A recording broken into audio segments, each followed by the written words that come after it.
മതം അത് ഉപേക്ഷിക്കണം. ഉപേക്ഷിക്കാം. പക്ഷെ ആര്? ഞാനോ നിങ്ങളോ അതോ നമ്മളോ? നമ്മൾ ഉപേക്ഷിക്കണം. അങ്ങനെ പെട്ടെന്നൊരു ദിവസം മതം ഉപേക്ഷിച്ചാൽ കുഴപ്പമാകില്ലേ? എന്തു കുഴപ്പം? എവിടെയാണ് നമുക്ക് മതം വേണ്ടത്? അതിപ്പോ അങ്ങനെ ചോദിച്ചാല് എല്ലാത്തിനും മതം വേണ്ടേ? വേണോ? നിർബന്ധമാണോ? ചികിത്സിക്കുന്ന ഡോക്ടർ സ്വന്തം മതക്കാരനാകണമെന്ന് നിർബന്ധമുണ്ടോ? ഇല്ല. ആരായാലും അസുഖം ഭേദമായാൽ മതി. വിശക്കുമ്പോൾ ആഹാരം തരുന്നവർ ഏത് മതക്കാരനാണെന്ന് തിരക്കുമോ? ഇല്ല. വിശപ്പടങ്ങിയാൽ മതി. വിദ്യ നൽകുന്ന ഗുരുവിന്റെ മതം ചോദിക്കുമോ? ഇല്ല. ഏത് മതക്കാരനായാലും അറിവ് പകർന്നു തന്നാൽ മതി. വ്യഭിചരിക്കുന്നവർ പെണ്ണിന്റെയോ ആണിന്റെയോ മതം ചോദിക്കുമോ? ഇല്ല. ആരായാലും മതി. ദാഹിക്കുമ്പോൾ വെള്ളം തരുന്നവരോട് മതം ചോദിക്കുമോ? ഇല്ല. ദാഹമടങ്ങിയാൽ നന്ദി പറയും. വിൽക്കുന്നവർക്കോ വാങ്ങുന്നവർക്കോ മതമുണ്ടോ? ഇല്ല. വിൽക്കുന്നവർക്ക് പണവും വാങ്ങുന്നവർക്ക് വസ്തുവും കിട്ടിയാൽ മതി. രക്തം സ്വീകരിക്കുന്നവർ മതം ചോദിക്കുമോ?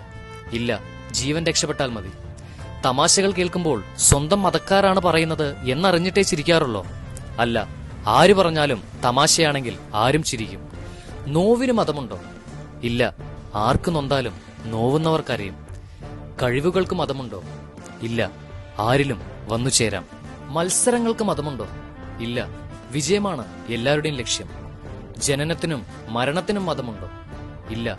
സമയമാകുമ്പോൾ രണ്ടും നടക്കും. വർത്തമാനകാല ജീവിതത്തിൽ ഒരു മനുഷ്യൻ അഭിമുഖീകരിക്കുന്ന കാര്യങ്ങളാണ് ഇപ്പോൾ ഞാൻ നിന്നോട് ചോദിച്ചത്. അവിടെ ഒന്നും നിനക്ക് മതത്തിന്റെ മേലങ്കി അണിയേണ്ടി വന്നിട്ടില്ല. പിന്നെ എവിടെയാണ് നിനക്ക് മതം വേണ്ടത്? അതിപ്പോ അങ്ങനെയൊക്കെ ചോദിച്ചാൽ ഞാൻ കുഴഞ്ഞു പോകും. മതം അത് വേണമല്ലോ. മഴയ്ക്ക് മതമില്ല, പുഴയ്ക്ക് മതമില്ല, സൂര്യനും ചന്ദ്രനും മതമില്ല, മണ്ണിനും വിണ്ണിനും മതമില്ല, പകലിനും രാത്രിക്കും മതമില്ല, കടലിനും കാറ്റിനും മതമില്ല, മൃഗങ്ങൾക്കും ചെടികൾക്കും മതമില്ല. പിന്നെ ആർക്കാണ് മതമുള്ളത്? മനുഷ്യന് മാത്രമാണ്.